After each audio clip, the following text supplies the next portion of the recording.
Agora, existe essa outra pauta que ainda está meio confusa, que é a questão da contagem pública. Muitas pessoas falam assim, Gustavo, mesmo que o voto impresso seja passado, quem é que vai contar esses votos? Na questão da transparência, vai ser a mesma coisa? Vão ser aquele grupo de pessoas escolhidas pelo TSE que vai entrar numa sala fechada e vai contar os votos? Então, a pauta que você está levantando, a bandeira que o senhor está levantando agora, ela tem explica melhor esse ponto exclusivo, né? Acho que todo mundo entendeu o voto impresso, mas o ponto da contagem pública. Perguntas que estão aparecendo, mas não vai fazer demorar muito, não, o resultado das eleições? Né? Outras perguntas, e se chegar alguém com uma mala com votos igual fez lá no Trump? Então, já começam a surgir algumas perguntas. Você poderia esclarecer um pouco sobre esses pontos? Eu lancei lá na minha cidade, em Campo Grande, Mato Grosso do Sul, essa campanha aqui, contagem pública de votos. Certo. A contagem dos votos seria a terceira fase do escrutínio, do exame público do voto, porque no escrutínio nós identificamos o voto, nós identificamos o beneficiário do voto e apresentamos o voto, né, publicamente aos seus destinatários, porque o voto tem um beneficiário, que é o candidato escolhido, e o voto tem um destinatário, porque o voto é uma declaração. O destinatário do voto é que é o detalhe interessante. Quando eu voto, Gustavo, a minha declaração deve alcançar você, a Camila e os outros 140 bilhões de eleitores, porque nós, povo, é que temos a soberania de decidir o destino do país. Então, quando nós, povo, nos reunimos para votar, é preciso que você, Gustavo, saiba qual é a escolha que eu fiz. Não necessariamente que o Felipe fez, mas qual é a vontade que está nesse voto legítimo. Ou seja, qual o destino que os outros 140 milhões de brasileiros quer para o país. O destinatário dessa declaração é o povo, porque a deliberação é do povo. Então, ainda que eu tenha lá um beneficiário, que é o candidato escolhido, a declaração tem que ser apresentada ao público. E não basta imprimir. Qual a razão de imprimir? Não é a impressão pela pura e simples impressão. A impressão do voto não seria apenas para você, Gustavo, ver no papel o que você já vê na tela do computador. Não é isso. A prova física do voto, ela existe, primeiro, para dar a Camila o domínio da ação que ela está fazendo ao votar, ou seja, para que a Camila exerça o voto de forma direta, respeitando a cláusula pétrea do voto direto, mas isso tem uma razão de ser. Esse corpo físico da declaração da Camila, ele existe para que ele seja conhecido pelos demais cidadãos no momento posterior, no momento do escrutínio. Então, o exame público do voto, o escrutínio público do voto, ele é imprescindível, senão não faz sentido imprimir o voto. E aí você olha a PEC 135 na redação original, apresentada pela deputada Bia, infelizmente você lê a PEC e você vê que não é o povo que vai contar o voto. E aí nós voltamos à lição do Stalin. Importa quem conta o voto. Em 2022, quem vai contar o voto segundo a PEC 135 do tal voto impresso auditável? Quem vai contar é o Xandão. E eu penso que o povo não quer isso. O povo não quer que o Xandão conte o voto. O povo quer que o voto seja contado diante dos olhos dele, povo. As pessoas estão repetindo aí voto impresso auditável porque o cidadão, o povo não tem a obrigação de ter o domínio semântico das coisas. Então, as pessoas pensam que auditoria é a mesma coisa que exame público de voto. Não é, gente. Fiquem atentos. Em direito, cada palavra tem um significado e as palavras importam. É por isso que advogado ganha dinheiro, justamente pelo mau uso das palavras. Quando chegar a eleição em 2022, com essa PEC do jeito que está aí, você vai votar, Gustavo, você vai ver um papelzinho e o Xandão vai dizer: fique feliz, Gustavo, você não queria um papelzinho para ver? Pronto, você já tem um papelzinho para ver. Agora, cala a boca que eu vou contar o voto lá com o Giuseppe Giannino. Vocês devem conhecer o Giuseppe Giannino, né? O cara que administra a eleição no Brasil há 30 anos, né? Então, O Xandão te dá um papelzinho para você ver, para você ficar feliz, mas quem vai contar o voto é o Xandão. O que você acha disso? Camila? Eu acho um atentado absurdo à democracia e ao direito de transparência do voto.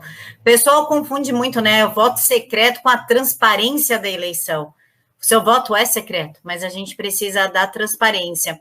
E eu queria também que o senhor falasse a respeito se não me engano, foi a Gabriela Priori, que informou erroneamente a população de que no seu voto impresso ia aparecer o seu título de eleitor e seus dados, e que todos saberiam. Isso eu vi que causou uma preocupação muito grande na população, foram lá no meu canal, pediram para explicar, e nós sabemos que isso não é possível. E para finalizar minha pergunta, doutor, peço desculpas por estar me estendendo, é a coincidência de que o Lula passou a ganhar com sequências de eleições, Lula, Dilma, após o voto impresso, né? Porque antes ficava só com o PSDB, né? Após o voto da urna eletrônica, né? Isso, após da urna eletrônica, me desculpe, urna eletrônica. O povo é sempre acusado de votar mal, né? Mas será que é o povo que escolhe? Será, né? Porque se o povo não participa, se não há escrutínio público, como é que a gente pode saber se é o povo que está votando mal? Eu tenho muita dificuldade em acreditar que a Dilma, com toda a incapacidade dela, tenha sido escolhida pelo Brasil 2 vezes. É inacreditável isso. É inacreditável. Então, será que não tem alguém escolhendo por nós, já que nós não temos a compreensão do que acontece? Em 2018, o professor da Unicamp, foi da Unicamp, o Diego Aranha, considerado ali apolítico, né, nem para um lado nem para o outro, ele atestou as fraudes nas urnas eletrônicas, né? Ele veio a público e falou a respeito das fraudes. Neste momento, já não deveria, então, ter sido canceladas as eleições e ter colocado o voto, pelo menos impresso? Se houvesse honestidade intelectual, essa máquina já teria sido rejeitada há muito tempo, como foi rejeitada na Alemanha, como foi rejeitada na Índia e como foi rejeitada pelo Paraguai. A Lei 1079 de 1950 prevê no artigo 7, item 3, ela apresenta como crime de responsabilidade a violação do escrutínio. E como a gente pode ter certeza de que o escrutínio não está sendo violado se ele é secreto? Né? Porque nem juiz eleitoral, nem promotor eleitoral vê o escrutínio, porque eu não conheço nenhum juiz, nenhum promotor que enxerga pulso elétrico.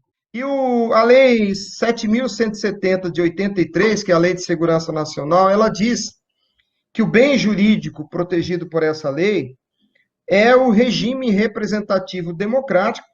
Isso está no artigo 1º, inciso 2, e no artigo 23.1, essa lei prevê que incitar é cutucar com uma varinha, como se eu pegasse essa caneta Bic aqui e ficasse cutucando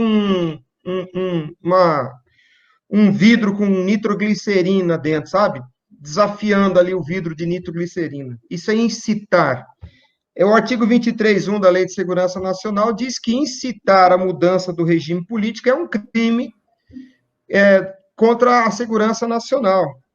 Ora, se eu não permito que o povo tenha poder sobre o momento de deliberação na escolha dos representantes, como que eu posso ter, de fato, um regime representativo democrático? Porque democracia é poder do povo. Aí eu te pergunto, Gustavo, qual o poder que o povo tem no processamento dos votos no dia de eleição? Me diga, qual o poder que você, Gustavo, cidadão, tem no dia da eleição?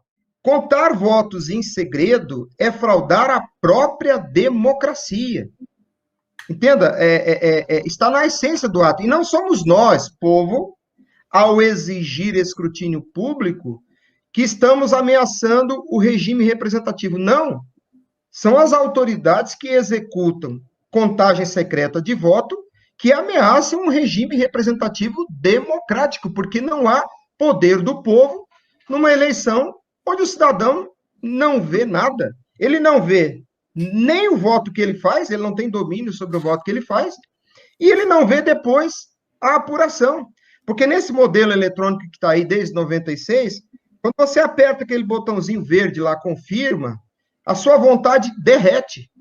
E ela é transformada em alguma coisa que você não sabe, mas imediatamente após a transformação, que deve durar lá 1 milionésimo de segundo, algum resultado é produzido.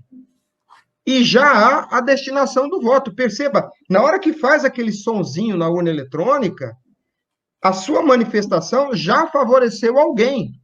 Mas você não sabe, porque você não teve o domínio sobre o resultado, o juiz eleitoral não viu, o promotor eleitoral, ninguém viu. No momento que você aperta a tecla confirma, imediatamente acontece o escrutínio. Só que é um escrutínio secreto, porque ele acontece no âmbito dos pulsos elétricos. Isso é uma explícita fraude à democracia. Não precisa de prova. A própria ação em si é fraudulenta, na essência. Sim.